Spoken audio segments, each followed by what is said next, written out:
بسم الله الرحمن الرحيم الحمد لله والصلاة والسلام على سيد الأنبياء وبعد فقد قال الله تعالى أعوذ بالله من الشيطان الرجيم بسم الله الرحمن الرحيم ومن الناس من يشتري لهو الحديث ليضل عن سبيل الله بغير علم إلى آخر الآية.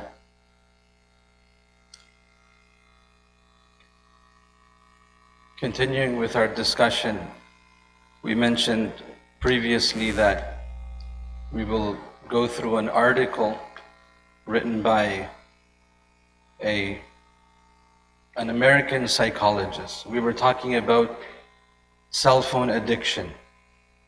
We were talking about the harms of the smartphone, the harms of social media, and all that is related to it. And we were also speaking about the fact that no one is immune to this challenge, this fitna. If I think as an imam here, right, standing here, that this is not something I need to be worried about, I am deluded. No imam is immune, no person of knowledge is immune, no big scholar, no sheikh, no person of righteousness, no man, no woman, old, young, everyone is facing this challenge. And we must acknowledge this. We must not become heedless. This is a tool clearly that has benefits to it, but at the same time, it is also the tool of shaitan. And shaitan has deceived many with this tool. May Allah subhanahu wa ta'ala protect us. And this is why I reiterate, I'm not here to lecture you. This is a reminder for myself. This is a reminder for my family. Inshallah, my family is listening too. And for all of us, we must understand this fitna that is tearing us apart, that is destroying our communities, that is destroying families, that is wreaking havoc in the world that we cannot imagine. And thus, we must study this, understand this, and stand up to this challenge. So this is why, although we were mentioning that no one is immune, young or old, but we also mentioned the most vulnerable to this fitna, to this challenge, is our youngsters, our youth, our children, those who are in their formative years, those who are growing up. We cannot imagine the harm that is being caused by kids growing up, being addicted to the cell phone, being addicted to social media. How much it is destroying them, we cannot imagine. Parents after parents are complaining. Teachers after teachers are complaining. So we must understand what's going on.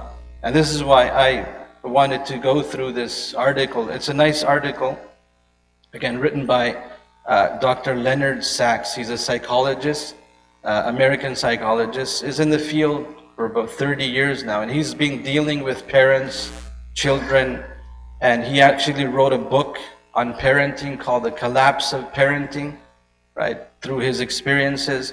He wrote this article, and the article is titled, How to Bring Up Kids in the Age of Internet and Social Media so that the kids become strong in character and virtue. This is like a title that, a Muslim would be inspired by. Right? This is what our religion would be encouraging us to do in this time of in this age of internet and social media. We should be worried that how can my child grow up with strong character and virtue? So he discusses this. Obviously, he's discussing it from his own perspective, although he might have some religious background in his own religion, but not really from the Islamic perspective. But when we go through these points, we will realize that Islam will only further emphasize what he is saying. All of this, the points he's mentioning in here. And because Islam is, the teachings of Islam are teachings that have common sense in them, are teachings that are to purify human beings, are teachings that are to enhance human character and not destroy it. And therefore, you will be able to make the connection between what he is saying and what our religion would teach us. So we're going to go through these points, inshallah. He has almost 27 of them. I'm going to delete some of them. I'm only going to go through about 15 that I thought were more relevant. And this is just a summary of his article. The article, again, is titled How to Bring Up Kids in the Age of Internet and Social Media so that the kids become strong in character and virtue. Obviously, this is first and foremost addressing myself and all parents. It could also be addressing teachers, also be addressing elders who may be concerned, who may be working with youth. So some of the points he's mentioned. The first point, after skipping a few, he says, the summary of this article, the first point is, he says, just right off the bat, he says, do not give them smartphones. Like parents are being encouraged, advised, do not give your children smartphones. He says, do not give them smartphones until you know they are responsible. Buy them a dumb phone. Like instead of a smartphone, buy them a dumb phone if it is required. This phone will fulfill their needs. Meaning, because a lot of times parents make this excuse that they need to stay in contact. So he's saying, buy them a dumb phone. Don't buy them a smartphone. Like we have now, the statistics show that kids that are 6, 7 years old own iPhones now. iPhones, iPads, they own them. Just imagine what's going to happen to that child who owns an iPhone from the age of 6, the age of 7. The internet is going to be bringing up this child, right?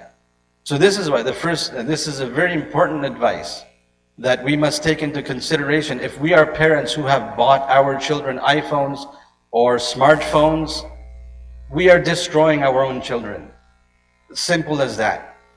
We are the cause of their destruction. We will be the cause of their moral degeneration. We will be the sabab. And this is why this becomes a religious issue too. When he is recommending that parents should not buy their children smartphones, don't give them smartphones, and he's saying until they become responsible. What does responsible mean? Meaning until they are able to self-govern. They are able to make right decisions for themselves as to what they should be watching and what they should not be watching. What they should be listening to and what they should not be listening to. Now we could just imagine what age would that be. Even teenagers are struggling now. Even teenagers are struggling with cell phones and like being responsible with them, right? Being responsible cell phone users. So we could just see, he's saying until they become responsible. There was just recently a scholar, Sheikh Maulana Shamsul Duha in England. I heard a clip of his, and he was discussing how they run a college in England, Ibrahim College. Obviously, they deal with students a lot, and they had a meeting with their staff, teachers, scholars, discussing this challenge of the smartphone and the cell phone among students. And amongst their discussions, he gave a summary, and he said, we discussed this aspect from a religious perspective, and pretty much all the scholars there and teachers there were unanimous. They all agreed. They came to this conclusion that based on this principle, we have a principle in our fiqh, our teachings, that which most certainly leads to a haram will also be haram. It's called the principle of saddul dhari'ah, right? Where you close the door that may certainly lead to something that is wrong. That itself may not be wrong, but if it's certainly going to lead to something wrong, something haram, something destructive, then the door also must be closed. Meaning that action will also be considered impermissible, will be haram. That which leads to a haram will also be haram. Based on this principle, he said, we pretty much came to a consensus that it is haram for a parent to give a child who is not responsible unsupervised access to a smartphone.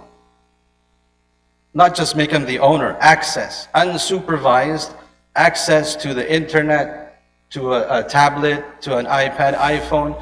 It is haram for the parent to do this. This is what they concluded. That might be very harsh, you might think, like, well, it's haram for us to give our children a cell phone to use.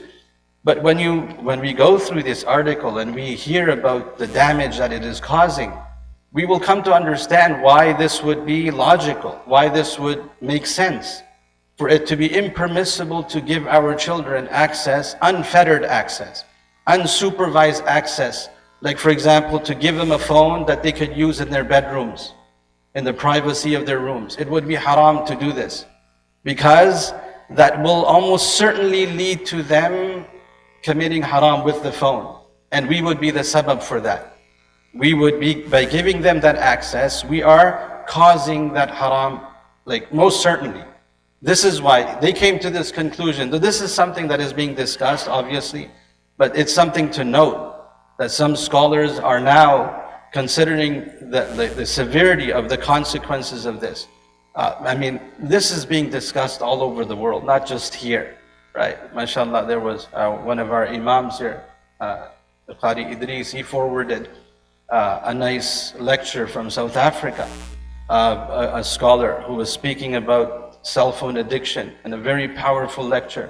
He was speaking about, when I was saying that no one is immune, the harms this is causing, and the stories he has narrated, because the scholar was also working with students, working with addiction, and he was speaking about cell phone addiction. And the stories that he was mentioning, we cannot imagine. And this is why I was saying, none of us are immune. Even those who are in religious studies, right? He was speaking about a Hafidh al-Quran, right, who was given a cell phone by his parents. Hafidh al-Quran. At the age of 13, because of his cell phone usage, he became addicted to explicit material, pornography, on the cell phone. He became addicted to it at the age of 13. By the time he was speaking to this imam when he was 21, he was not capable of getting married anymore. He had become impotent because of being addicted to this type of material on the internet, on his cell phone. After, obviously, the harms, consequences that result from this type of addiction, by the age of 21, he came to this imam, and the imam said, go tell your parents, thank them for giving you a cell phone and bringing you to this position now, and you better tell them that don't get me married, because I will not be able to fulfill the rights of my partner. This was the result of giving the cell phone at the age of 13. This was a Hafidh al-Quran. Just imagine what's going on with kids in public schools. This is people in religious studies. So this is why I'm sure the Huffaz here are also listening, those who are in Tahfidh al-Quran. My advice would be, those who are listening downstairs, if you have a cell phone in while you're doing hifz, give it back to your parents.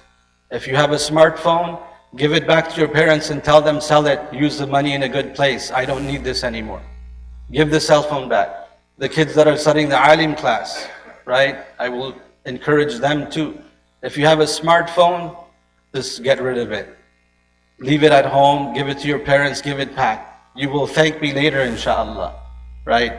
The harms that it's causing in our studies, it's unimaginable, right? The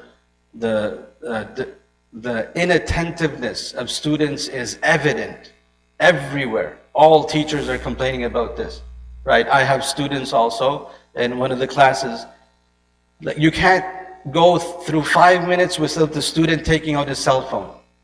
Like every 2-3 minutes, he's taking out his cell phone to check what's going on, check a message, to check some notification, while the class is going on, while the lesson is being taught, right? We're not talking about kids that are on their cell phones before the lesson or after the lesson.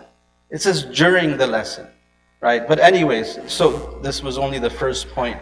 Inshallah, we'll continue next week. But the first point he's saying is, like, the best solution to this is keep our children away, right? Abstention. Teach our children to abstain from smartphones as much as possible. Abstention is the best cure for this fitna, for our children. We should try to train them and teach them and educate them to live their innocent young lives without the smartphone, without the internet as much as possible. They will enjoy their life, or else they will lose all joy of their life because of this fitna. So the first point here is, don't give your children smartphones. May Allah give us the tawfiq. May Allah allow our children to enjoy life without this fitna. Inshallah, we'll continue next week. الحمد لله رب العالمين جعل الأخلاق طريقا لجنات النعيم، وأشهد أن لا إله إلا الله وحده لا شريك له، وأشهد أن سيدنا ونبينا محمدًا عبد الله ورسوله، فاللهم صل وسلم وبارك عليه وعلى آله وصحبه أجمعين، وعلى من تبع هديه بإحسان إلى يوم الدين. أما بعد، فأوصيكم عباد الله ونفسي بتقوى الله لتكونوا في الآخرة من الفائزين. قال الله تعالى: إن المتقين في جنات ونهر في مقعد صدق عند مليك مقتدر. أيها المؤمنون، عن أبي هريرة رضي الله تعالى عنه أن رجلا سأل رسول الله صلى الله عليه وسلم فقال: يا رسول الله، من أهل الجنة؟ فقال: كل هين لين قريب سهل، أي كل سهل في أخلاقه، لين في أقواله، حليم في تصرفاته، قريب من الناس، يجالسهم ويلاطفهم ويسعى في إعانتهم وقضاء حوائجهم. ولقد تحلى بهذه الأخلاق سيدنا محمد صلى الله عليه وسلم، فكان أسهل الناس تعاملا، وألينهم جانبا، وأطيبهم كلاما، وأقربهم من الناس، يألفهم ويألفونه، حتى مدحه الله عز وجل فقال: فبما رحمة من الله لنت لهم. ودعا لمن اتصف باللين والسماحة في تعامله فقال: رحم الله رجلا سمحا إذا باع، سمحا إذا اشترى، سمحا إذا اقتضى. وإن أولى الناس باللين وحسن المعاملة الأقرباء والأرحام، فقد قال عبد الله بن عمر رضي الله عنهما لرجل: أتحب أن تدخل الجنة؟ فقال الرجل: إي والله. قال ابن عمر: أحي والدك؟ فقال الرجل: عندي أمي.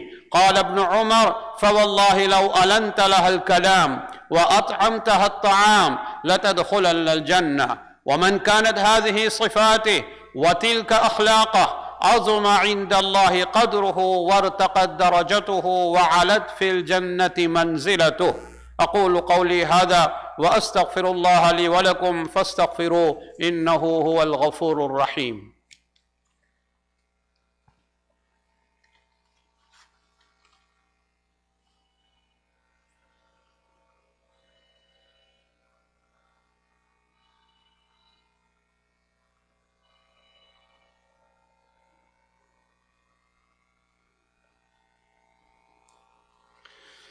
الحمد لله نحمده ونستعينه ونستغفره ونؤمن به ونتوكل عليه، ونعوذ بالله من شرور أنفسنا ومن سيئات أعمالنا، من يهده الله فلا مضل له ومن يضلله فلا هادي له، ونشهد أن لا إله إلا الله وحده لا شريك له، ونشهد أن سيدنا ونبينا ومولانا محمدا عبده ورسوله، صلى الله تعالى عليه وعلى آله وأصحابه وبارك وسلم تسليما كثيرا كثيرا.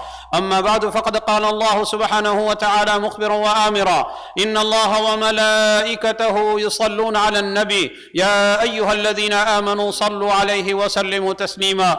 اللهم صل على محمد عبدك ورسولك، وصل على المؤمنين والمؤمنات والمسلمين والمسلمات، خصوصا على أمير المؤمنين سيدنا أبي بكر الصديق رضي الله تعالى عنه، وعلى أمير المؤمنين سيدنا عمر بن الخطاب رضي الله تعالى عنه، وعلى أمير المؤمنين سيدنا عثمان بن عفان رضي الله تعالى عنه، وعلى أمير المؤمنين سيدنا علي بن أبي طالب رضي الله تعالى عنه، وعلى سيدة نساء أهل الجنة فاطمة الزهراء رضي الله تعالى تعالى عنها وعلى سيدي شباب أهل الجنة الحسن والحسين رضي الله تعالى عنهما، وعلى الستة الباقية من العشرة المبشرة، وعلى أمهات المؤمنين، وعلى سائر الصحابة والتابعين رضوان الله تعالى عليهم أجمعين. اللهم أعز الإسلام والمسلمين، اللهم انصر الإسلام والمسلمين، اللهم انصر من نصر الإسلام والمسلمين، واخذل من خذل الإسلام والمسلمين. اللهم اجعل بلاد الإسلام آمنة مطمئنة من كل البليات والآفات.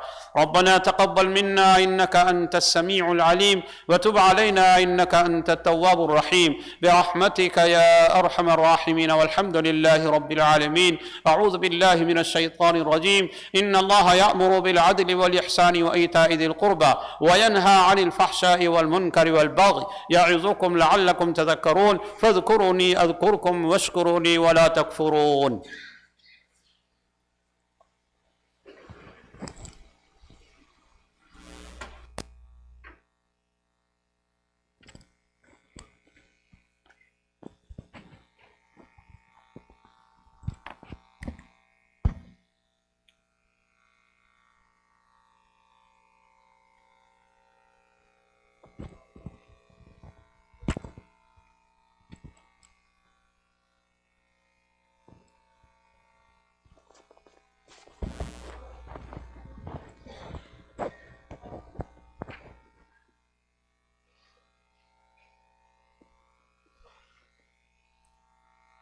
الله أكبر الله أكبر الله أكبر الله أكبر. أشهد أن لا إله إلا الله، أشهد أن لا إله إلا الله، أشهد أن محمدا رسول الله، أشهد أن محمدا رسول الله. حي على الصلاة، حي على الصلاة، حي على الفلاح، حي على الفلاح. قد قامت الصلاة، قد قامت الصلاة. الله أكبر الله أكبر، لا إله إلا الله. الله أكبر.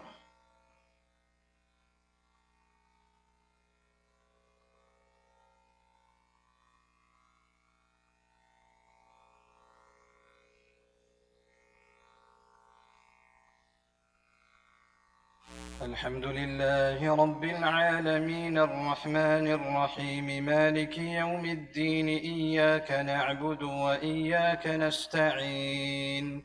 اهدنا الصراط المستقيم صراط الذين أنعمت عليهم غير المغضوب عليهم ولا الضالين.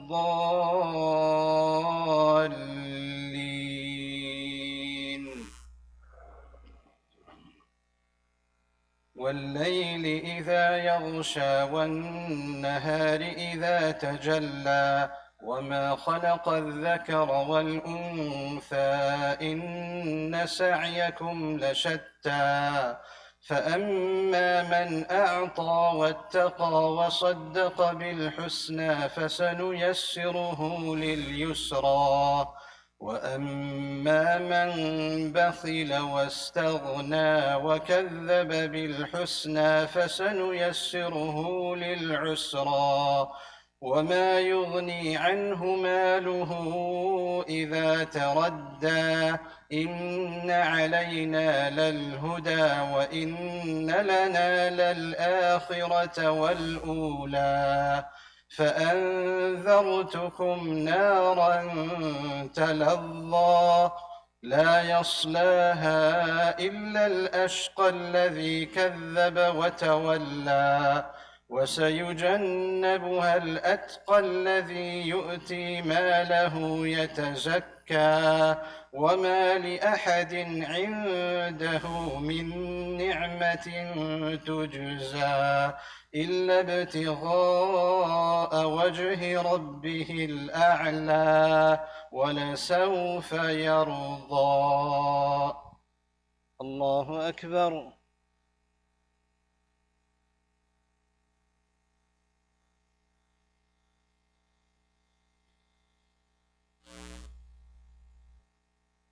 سمع الله لمن حمده. الله أكبر.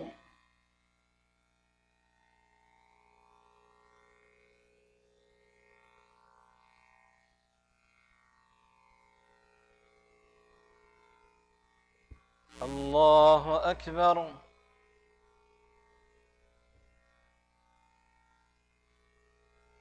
الله أكبر.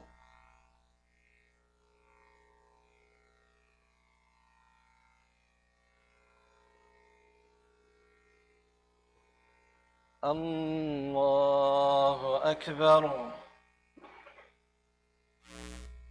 الحمد لله رب العالمين الرحمن الرحيم مالك يوم الدين إياك نعبد وإياك نستعين اهدنا الصراط المستقيم صراط الذين أنعمت عليهم غير المغضوب عليهم ولا الضالين.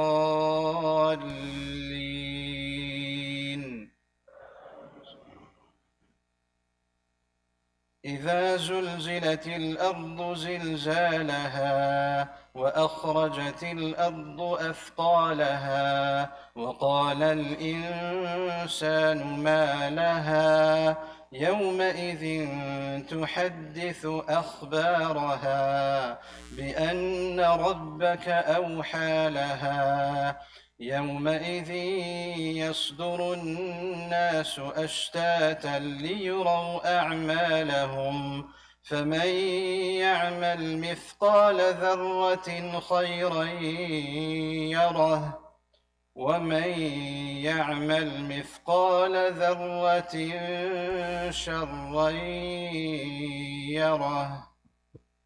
الله أكبر.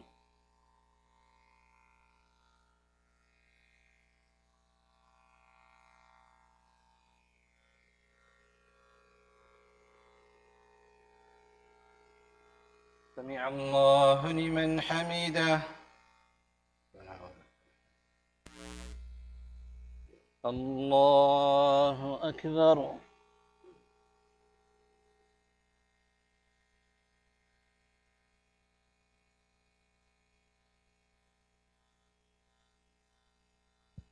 الله أكبر.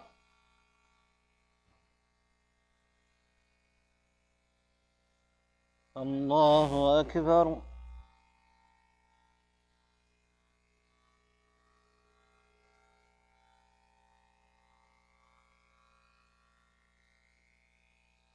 الله أكبر.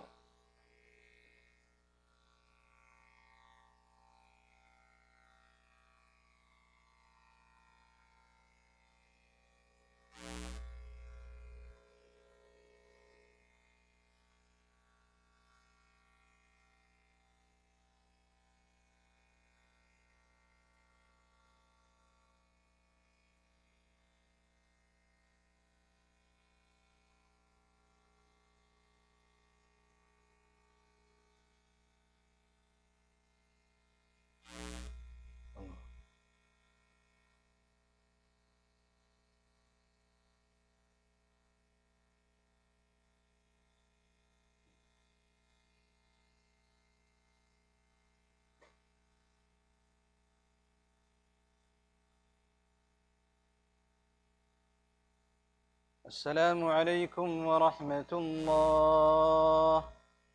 السلام عليكم ورحمة الله. الله أكبر. استغفر الله.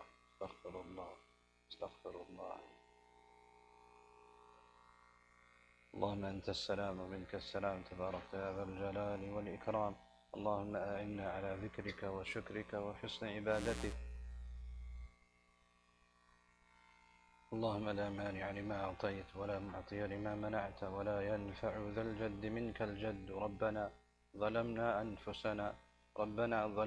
أنفسنا وإن لم تغفر لنا وترحمنا لنكونن من الخاسرين. اللهم إنك عفو تحب العفو فاعف عنا يا كريم.